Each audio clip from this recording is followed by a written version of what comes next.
Olá, dias de paz, luz e muita sabedoria. Vamos então para a nossa aula 35, 35ª aula, e agora entramos no capítulo 7 e vamos fazer uma pequena revisão, como sempre já temos feito, né?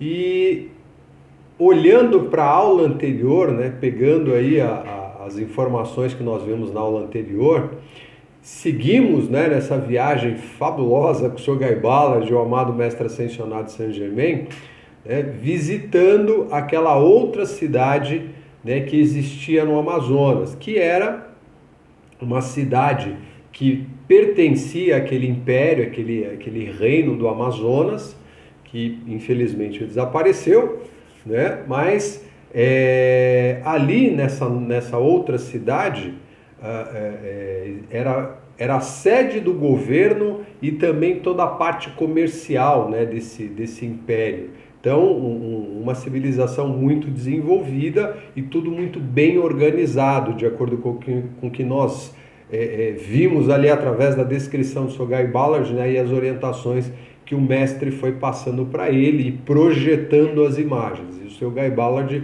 como um fiel escriba, ali registrando cada informação. Realmente algo maravilhoso. E vimos, obviamente, também, né, as riquezas que existem, né, existiam não, que existem, né, que estão guardadas, né, ali naquele local, daquele império, né, daquele reinado, com as suas invenções, as tecnologias, né? Ou seja, o maquinário, tudo aquilo que era inclusive utilizado para fazer a lapidação, processamento das pedras preciosas, né? E não por uma questão comercial, mas com uma outra visão, né? Com uma visão muito mais elevada, diferente do que a gente tem hoje em relação ao uso, à utilização, né? Dessas preciosidades, né? Desses materiais tão ricos, tão fabulosos, com uma carga de energia muito elevada, porque, né, vem da natureza, vem daquilo que é a projeção de grandes seres, inclusive. Então, toda essa riqueza, todo esse maquinário, ou seja, toda essa tecnologia, infelizmente, ainda está muito distante, né, do conhecimento da humanidade, porque ainda prevalece, lamentavelmente, o egoísmo humano, essa ganância, e com isso nós não temos acesso, não teremos ainda, vai levar algum tempo, com toda certeza, essa questão, né, de ter tudo isso, né, ou seja, todas essas riquezas do que a gente viu até agora, né, percorrendo aí essa trajetória que o Sr. Guy Ballard vem descrevendo, né, junto com o mestre. Puxa, quanto de ouro, quanto de pedras preciosas, quanto de riqueza existe guardado, armazenado, que pertenceram a essas outras civilizações. Então, é importante a gente lembrar que o mestre, ele indica, né, ou ele deixa registrado, olha, essas riquezas, elas virão novamente para a humanidade, mas no momento em que a humanidade estiver preparada, e não é uma riqueza simplesmente, como nós já vimos, para ser utilizado em benefício individual do ego, porque hoje se um governo ou quem sabe aí um autoempresário, né, um desses que tem interesses comerciais, descobre algo assim, é bem complicado, porque não vai ser utilizado em benefício da humanidade. Tanto é que as poucas, né, vamos chamar dessa forma, comparado com o que já vem sendo apresentado aqui, as poucas riquezas que existem hoje no planeta, que são exploradas, que foram descobertas, infelizmente elas não trouxeram a igualdade para a humanidade. Nós temos pouquíssimas pessoas que estão aí com muito dinheiro, concentrando muito dinheiro no planeta. Se eu não me engano, né, acho que as pesquisas que eu ouvi, reportagem, uma coisa ou outra, falando que se concentra em em 2, 3% da humanidade. Então, isso é absurdo, né? Você pensar que mais de 90% da população humana não tem acesso às riquezas no sentido de não é para que a gente fique milionário, é para que a gente tenha, sim, condições satisfatórias, equilibradas, para que vivamos em igualdade. É só olhar para os países pobres que, infelizmente,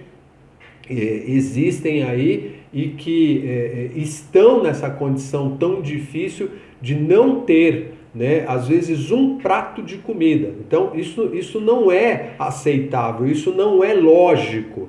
Mas por que tudo isso acontece? Porque estamos, infelizmente, mergulhados nessa ganância, nesse egoísmo, e a responsabilidade, principalmente dos governantes, é de zelar, né, ou pelo menos teriam que estar aí à frente dessa posição, dessa postura, olhando para a humanidade de uma forma diferente, de uma maneira em que nos tornássemos iguais e não um país melhor que o outro, né? Que é algo ilógico, é algo fora da realidade daquilo que as grandes leis do universo. Então isso gera o quê? Isso gera fracasso. Fracasso no sentido de resultados negativos, porque fora dessa grande presença divina não existe possibilidade de realização efetiva. E é o que a gente tem visto, como já falamos tantas vezes, histórias de pandemias, de doenças, enfim, de decrepitude, né? O corpo que vai se destruindo, vai sendo degradado cada vez mais, e tantas situações que infelizmente acontecem e que vão continuar acontecendo até que a gente realmente olhe para essa vida, para as pessoas, para aquilo que é a nossa condição no mundo, a nossa posição enquanto seres irmãos. Mas isso depende aí de uma mudança de consciência, algo que ainda estamos um pouco distantes, mas que individualmente nós podemos sim promover isso. Depende de cada um de nós, da disposição e vontade de cada um de nós. Então vamos seguir a nossa viagem, vamos lá com o Sr. Guy Ballard, porque nesse último encontro, né, se despediu do mestre, o mestre o deixou, né, como sempre, e vamos ver agora o que aconteceu aí na sequência, né? Então, num determinado dia, depois desse último encontro com o mestre Saint Germain, o Sr. Guy Ballard recebe, né, uma correspondência lá no alojamento dele. E essa correspondência, ela tinha umas informações estranhas, assim, pelo menos algo meio misterioso, falando, olha, vai em tal endereço, lá em Tucson, no Arizona, que eu preciso conversar com você. A pessoa dizia isso. O Sr. Guy Ballard, imagina, você recebe uma correspondência, lá, vai em tal endereço, em tal lugar. Aí você fala, mas não sei quem é, não tem, simplesmente aparece, né? Claro que o Sr. Guy Ballard já está habituado com essas questões de, olha, de repente surge alguma coisa. Mas o mestre Saint Germain, ele sempre se identifica. E nesse caso aqui, o Sr. Guy Ballard estranhou. Mas, ao mesmo tempo, a sensação que ele teve, né, era de que ele poderia ir. Ele não se sentiu intranquilo. Em primeiro momento, a mente dá aquela, né, vamos dizer assim, aquela rejeição, né? Fala, olha, peraí, como assim? Carta anônima, vai em tal lugar, o que se trata? Mas ele sentiu tranquilidade, ele falou, não, vou seguir a orientação, e ele realmente foi a esse lugar, a esse encontro, que ele não sabia do que se tratava, porque na carta dizia que só era possível explicar pessoalmente, né? Esclarecer ali um assunto que era necessário ser tratado com o Sr. Guy Ballard. Então ele foi, e chegando no local, ele é recebido por um homem que ele diz que deveria ter mais ou menos uns 40 anos e 2 metros de altura, então, né, uma pessoa de estatura alta, e ele sentiu uma boa impressão sobre esse senhor, né? E o homem foi muito educado, enfim, e o convidou para entrar, né, para sentarem e conversarem. E aí esse homem diz, olha, o que eu vou lhe contar pode parecer muito estranho, muito algo assim que pode parecer uma grande fantasia, mas eu fui orientado, né, ou seja, esse homem foi direcionado para falar isso para o Sr. Guy Ballard, contar essa história. E isso tem um motivo, que era justamente para chegar essas informações até nós. O Sr. Guy Ballard estava aqui, lembra da fala do mestre na última vez que conversou com o Sr. Guy Ballard, né, no retorno lá do Amazonas? Ele falou, olha, você será, né, meu filho, você será realmente, está sendo, né, um ótimo instrumento, você realmente é algo, vamos dizer assim, está se comportando e aprendendo de maneira muito equilibrada. Então, está aqui, ele está passando por outras experiências, e essa é uma experiência diferente realmente, a gente vai ver que é algo diferente daquilo que o mestre trouxe até então para o Sr. Guy Ballard, mas com certeza o mestre está aqui por trás, fazendo vamos dizer assim, dando o suporte ali por trás de todo o cenário, né? Então, esse homem começa a contar para o Sr. Guy Ballard, olha, há 20 anos, né, ele era casado, tá, e tinha um filho de 5 anos de idade, tá? E era um homem muito feliz, ou seja, eles eram um casal que vivia muito bem, muito tranquilo, eles estavam muito felizes com o filhinho que estava ali. Só que, com 5 anos de idade, essa criança desapareceu. E eles, claro, né, pais, entraram em desespero. Falaram, meu Deus, como assim? Procuraram, enfim, certamente acionaram as autoridades e não localizaram mais essa criança. A criança simplesmente desapareceu. E claro que eles entraram numa depressão muito grande, né? E principalmente a esposa também, que era uma pessoa muito espiritualizada, de acordo com o relato desse homem, né? Explicando para o Sr. Guy Ballard, ele relatando a história dele. E essa esposa entrou numa depressão tão grande, uma tristeza tão profunda, que ela não suportou, né, essa situação da ausência do filho, e 5 meses depois, né, ela morre, ela desencarna. Só que, o que acontece? Pouco antes, né, dessa situação do desencarne, porque certamente ela estava adoecendo aí e entrando numa situação bem delicada, ela pede para o esposo, para esse senhor, para que o corpo dela, ou seja, já imaginavam que ela ia, né, já estava chegando ali no fim, porque ela não estava aguentando mesmo, né, e provavelmente os médicos já haviam indicado que a situação era grave. Então ela falou, olha, se eu morrer, você, por favor, né, dizendo isso para o marido, você deixa o meu corpo ficar 7 dias no jazigo, né, ali no caixão, e depois você manda cremar o meu corpo. Ele achou aquilo muito estranho, falou, meu Deus, nunca conversamos sobre isso, nunca tivemos qualquer assunto nesse sentido. Mas, claro, também um casal jovem, e, enfim. Mas ele resolveu, obviamente, acatar aí a solicitação da esposa, e aconteceu isso mesmo, né, da esposa falecer. Ele falou, ok, vou deixar lá. Só que, o que aconteceu? 5 dias depois da morte da esposa, ligam para ele, lá do serviço funerário, e dizem a ele, olha, não sabemos o que aconteceu, mas o corpo da sua esposa desapareceu. Pronto, aí esse homem entrou em desespero mesmo, total, falou, como assim? Mas o corpo desapareceu, e, enfim, e moveram todas as possibilidades para tentar localizar esse corpo, e nada de achar o corpo, ou seja, se tornou um mistério e nunca foi explicado até então, né, que é a história que eu me está contando. Aí passaram-se 16 anos desse episódio, 16 anos à frente, chega uma carta misteriosa para esse homem. E a carta diz o seguinte, com as palavras desse senhor: tua mulher e teu filho estão vivos, em bom estado de saúde e fortes. Logo os verás. Tenha paciência até então. Regozija-te sabendo que a morte não existe. Quando chegar o momento apropriado, por esta via te farão chegar indicações as quais terás que seguir implicitamente. Tudo depende de teu absoluto silêncio.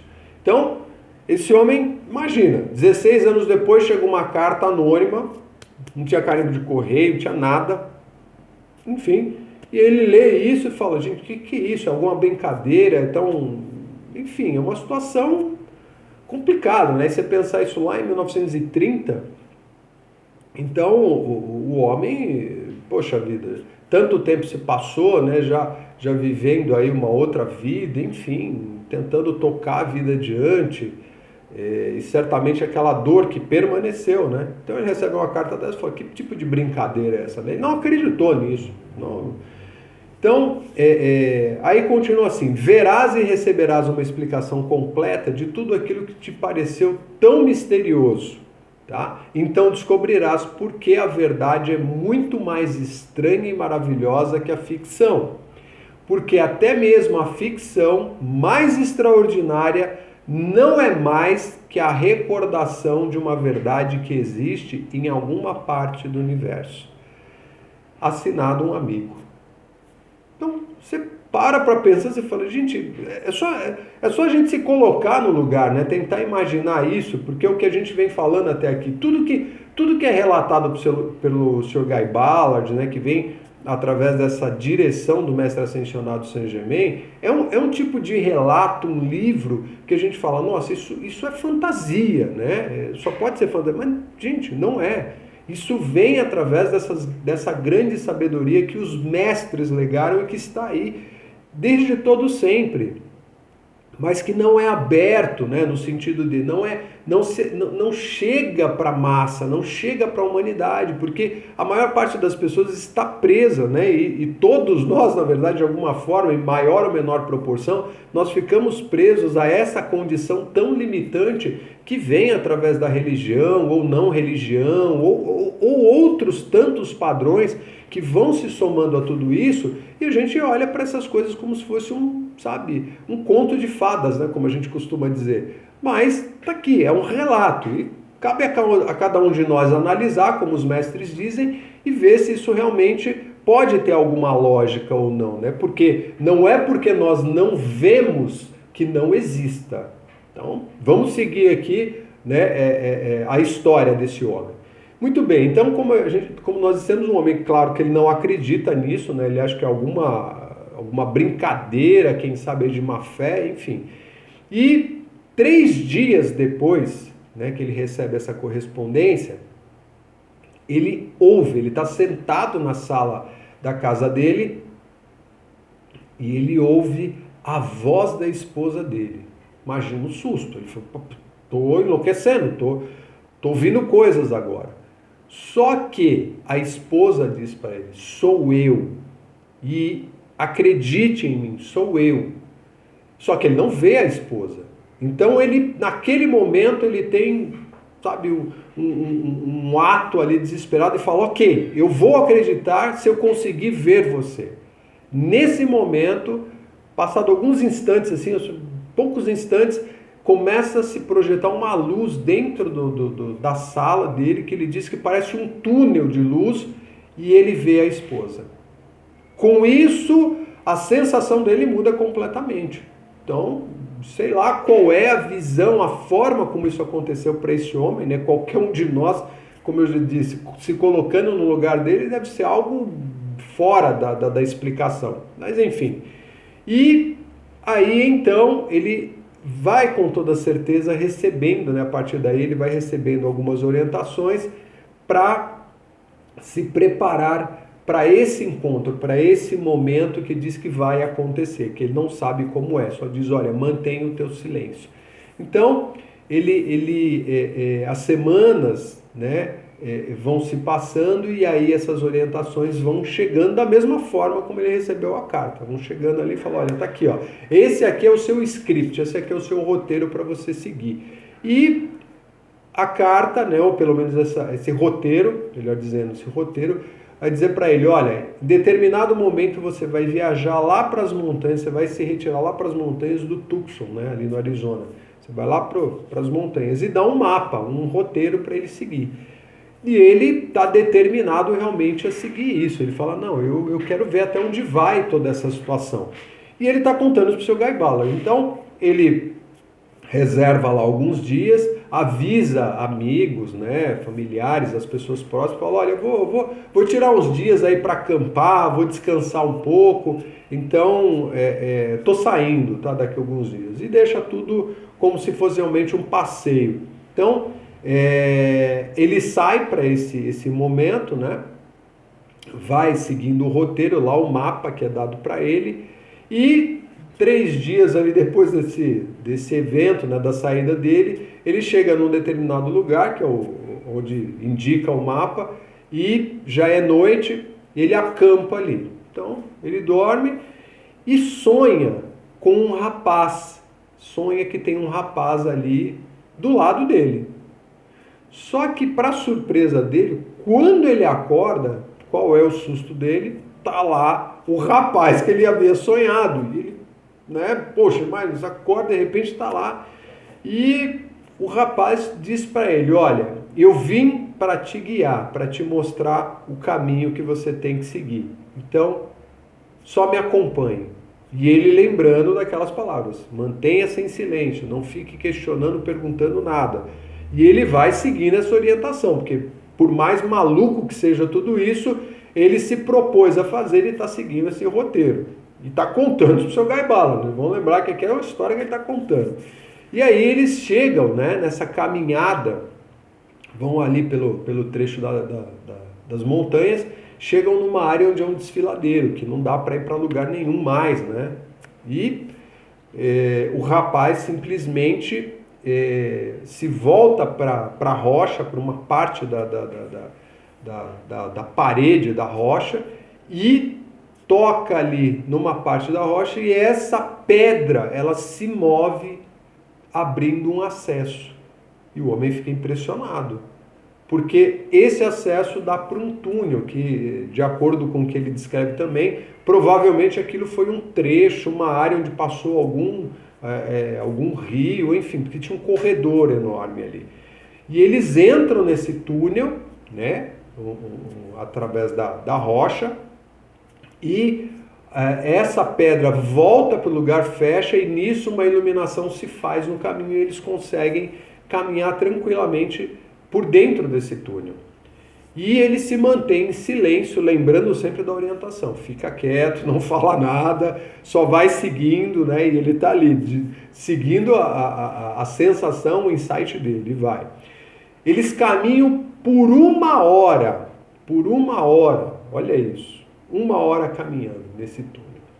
Chegam até uma porta de metal, vamos lembrar, né, das situações anteriores do Sr. Guy Ballard, né, tudo selado, fechado, não há acesso para quem não é convidado, vamos colocar dessa forma, você não consegue chegar lá simplesmente porque eu vou sair explorando, não, tem que ter realmente a orientação e estar preparado para isso. Então ele chegou até essa porta de metal, né, e a partir daí, quando essa porta se abre, eles dão para um outro lugar, que esse homem diz que é um lugar deslumbrante, um vale, né, assim, enorme, com muita vegetação, com um sol brilhante, ou seja, a natureza ali se mostrando na sua exuberância. E ele fica fascinado, ele fala, meu Deus, que lugar lindo!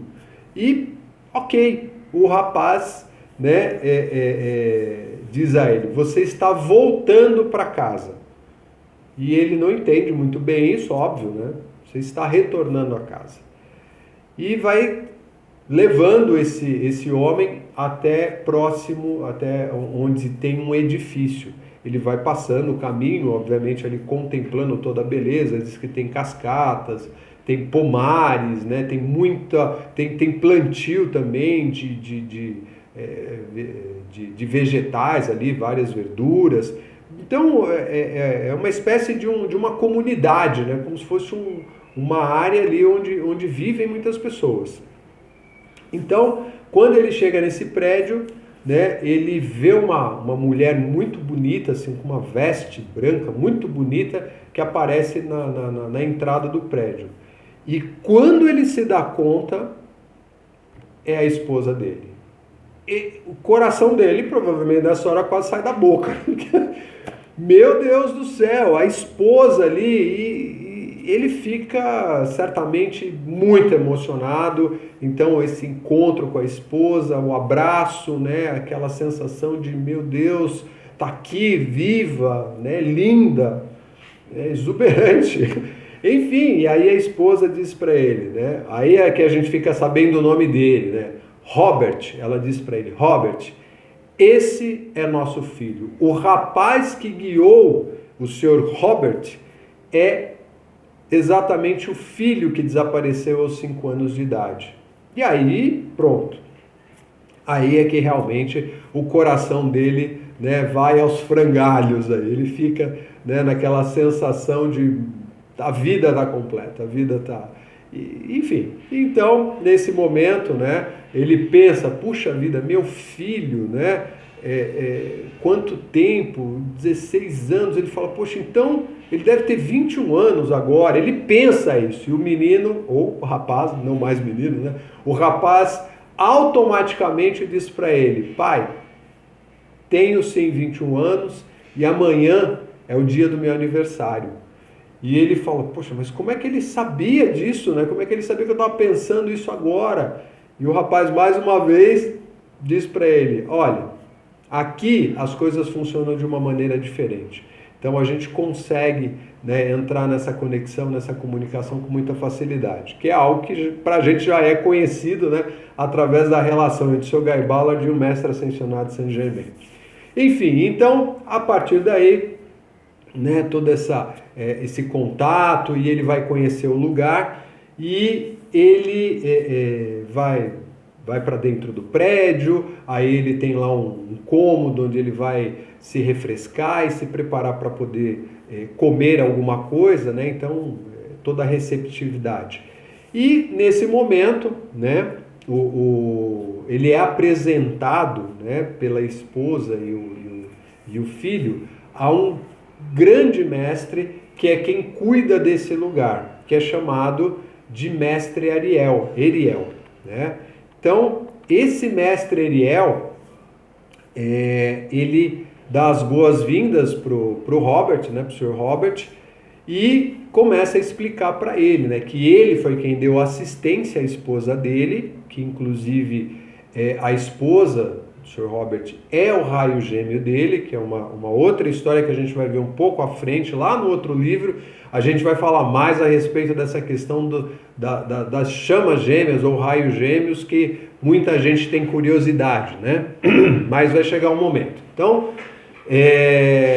aí o mestre Ariel, ele diz pro Robert que, olha, a sua esposa ela foi merecedora desse suporte porque ela realmente já desejava a luz há muito tempo, ela já buscava isso há muito tempo. E outra questão é que vocês, né, ou seja, o Robert, o filho do Robert e a esposa foram filhos numa encarnação passada do mestre Ariel. Então o mestre Ariel praticamente é da família, né? Ou seja, ele cuidou desses três em outra encarnação e se desenvolveu aí, né? Cresceu um amor muito forte entre eles. Então o mestre Ariel deu essa assistência para a esposa.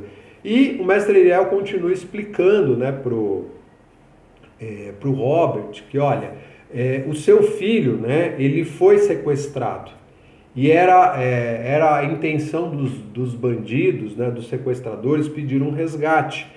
Então, esses bandidos, na ocasião, né, que sequestraram um filho que tinha 5 anos, eles brigaram durante o momento, lá um certo momento, e essa briga, esse desentendimento entre eles, gerou lá uma certa revolta por parte de um deles, que estava intentando, né, em matar a criança. Então, nesse momento, o mestre Ariel aparece para os criminosos, aparece no lugar onde estão os criminosos com a criança e simplesmente tira a criança de lá. Os bandidos, os criminosos entraram em choque, ficaram perplexos com aquilo, porque certamente a presença do mestre Ariel foi algo assim de uma radiação grandiosa, né? E eles realmente enlouqueceram, né? Não suportaram aquele contato, que é algo que realmente acontece quando a gente entra em contato com a luz e não está preparado para ela, né? A personalidade não suporta. Por isso que os mestres, vamos lembrar, eles não se apresentam de qualquer forma, a qualquer momento e para qualquer um. Qualquer um eu estou dizendo no sentido não de menosprezo, é de estar preparado para tal situação, porque não é tão simples assim, né? Mas, enfim, esses homens, depois de algumas semanas, eles acabaram morrendo, realmente não suportaram, enlouqueceram, enfim, e tiveram um final aí complicado para, obviamente, ter aí uma outra oportunidade, uma outra encarnação.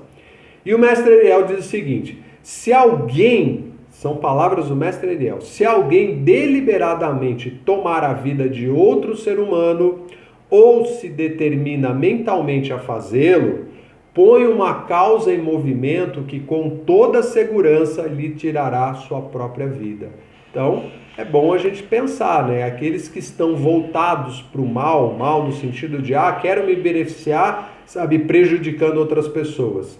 Isso é um movimento bem delicado. Por isso que a gente vem falando, não importa em que posição a gente esteja, principalmente as posições de maior responsabilidade, né? Que são aquelas de governo, enfim, de liderança, são posições que, dependendo de como a minha personalidade esteja, eu tenho um retorno correspondente aí, então é bom tomar cuidado, mas é algo para cada um de nós pensar individualmente, né? E ele continua aqui, falando sobre a questão da violência humana, né? Um sentimento ou desejo de que outra pessoa morra fará o mesmo, pois este sentimento sai dirigido à pessoa e logo começa a sua viagem de retorno para quem enviou. Então, é um caminho certeiro, entendeu? Vai sair de quem está desejando, mas vai voltar para a sua fonte de origem. A gente já tem visto isso, né? Em muitas ocasiões, há indivíduos que permitem que o ressentimento contra a injustiça se dispare até chegar ao ponto de desejar que o mundo seja liberado de alguém em particular. Então, olha só, a gente fica ali, sabe, querendo realmente que aquela outra pessoa desapareça. Esta é uma forma sutil do pensamento de morte e tem que retornar àquele que enviou. Então, se a gente não gosta de um determinado, sei lá, de uma determinada pessoa, de um político, de um governante, de um líder, seja lá quem for, vamos tomar cuidado com a forma como a gente pensa em relação a isso, porque isso naturalmente retorna para a gente. É como o mestre Iriel está dizendo aqui, é uma maneira de desejar a morte, o extermínio do outro, que desapareça. Então, é algo que nós estamos criando. Cuidado, atenção nisso. E ele continua, são muitas as pessoas que ocasionam sua própria morte mediante esta tão sutil atividade do eu humano, a personalidade. Pois ninguém jamais escapa desta lei imutável. Isso é lei, gente. Não dá para escapar. São muitas as fases de sua reação. E é por causa de que a humanidade se desfruta em tais pensamentos e sentimentos, né? Fica ali permeando isso, que a raça, como um todo, vem experimentando a dissolução de corpos após corpos. Então, é assim que acontece. A gente, infelizmente, vai entrando, sabe, nesse contexto de revolta, de raiva, de indignação, porque é injustiça. Então, ok, a gente não tem que aceitar a injustiça, mas a gente tem que tomar cuidado com aquilo que a gente cria em relação ao outro, independente de quem quer que seja. Todos somos filhos de Deus. Se o filho de Deus, a filha de Deus, o outro indivíduo está utilizando a energia de forma desequilibrada, então nós não precisamos fazer o mesmo, senão nós vamos nos igualar em termos de energia. E o prejuízo vai ser nosso também. Então não dá para escapar, tá? Então a questão da degradação da vida, né? Pensamentos, sentimentos e palavra falada, elas vão matando o corpo, elas vão destruindo. Cuidado com o que se pensa, principalmente com aquilo que a gente traz através dos sentimentos e o que nós estamos expressando, né? Só uma repetição daquilo que a gente já ouviu falar e vai continuar ouvindo falar por todos os mestres. A lei da vida é o amor. Olha só o que ele diz. O indivíduo autoconsciente pensante que não quer obedecer este eterno e benéfico decreto não pode nem poderá reter o corpo físico, porque tudo aquilo que não seja amor dissolve a forma, ou seja, fora do amor a gente tem destruição. E pouco importa que seja pensamento, palavra, sentimento ou ação, intencional ou não intencional, pode estar consciente ou não, entendeu? A gente está projetando isso. A lei atua irremediavelmente, não há como escapar. A lei é a lei, independente de eu conhecê-la ou não. Os pensamentos, sentimentos, palavras e ações não são mais que forças atuando e movem-se eternamente em uma órbita própria. A energia se configura e não tem como a gente mudar isso, ou seja, tem que estar consciente daquilo que nós estamos fazendo, como nós estamos direcionando a energia, porque a ação, a ação ela é contínua. Não deixamos de criar um só momento sequer. Por isso é importante o que se fala sobre o despertar, sobre a ideia de iluminação. Iluminação é isso, é sair dessa ilusão, desse campo provisório e realmente partir para aquilo que é realidade. Perdão. E o mestre Uriel continua aqui. O ser humano tece um casulo de discórdia humana ao seu redor e se deita a dormir em seu interior, esquecendo-se, ao menos por algum tempo, que se ele pode construí-lo, também pode desfazê-lo. Então o que a gente fez, a gente pode desfazer. Mediante o uso das asas de sua alma, ou seja, pela adoração, né, a nossa divindade e a determinação em relação a isso. Ele pode penetrar através de sua escuridão autocriada. A gente pode atravessar esse campo negro, aquele vale da sombra da morte, né? Então viverá uma vez mais no centro de seu ser, da divindade, na luz e libertação de seu eu divino. É aqui o mestre Uriel apontando. E a vida vai se transformar, com toda certeza. E ele diz, a nuvem que pareceu conter tanta penúria num determinado momento, mostra a partir de então seu outro lado e revela seu glorioso revestimento dourado. Então é sair da escuridão, né, das trevas para a luz. É esse o nosso objetivo. Muito bem, então a partir daqui o mestre Uriel diz, olha, o Robert vai receber aí treinamento, orientação, né, para controlar, para aprender a controlar essa energia, que é o que já fazem, né, a esposa e o filho, né, já aprenderam. O filho já vem se desenvolvendo aí há 16 anos nesse processo e já tem um domínio muito grande, com toda certeza, assim como a esposa também. Né? Então ele vai ficar, o Robert vai ficar 6 semanas ali nesse local, né, nessa comunidade, vamos chamar assim, que é secreto, né? E aí ele vai poder retornar quando ele desejar. Então, aqui, né, a gente chega até esse ponto aqui, vendo esse relato do Robert, e vamos ver o que acontece depois, né, a partir da próxima aula. Ele está contando isso para o seu Guy Ballard, está bem interessante, só a gente imaginar, poxa vida, quanta coisa maravilhosa, um vale secreto, um lugar onde não é acessível, assim como outros que a gente viu, só que aqui numa situação bem diferente, né? Para o seu Guy Ballard a gente tem contato com uma pessoa que viveu uma experiência que a gente nem sequer imagina, a gente nem sonha com uma coisa dessa. Quantos lugares desses existem? Quantas colônias, vamos chamar assim, né?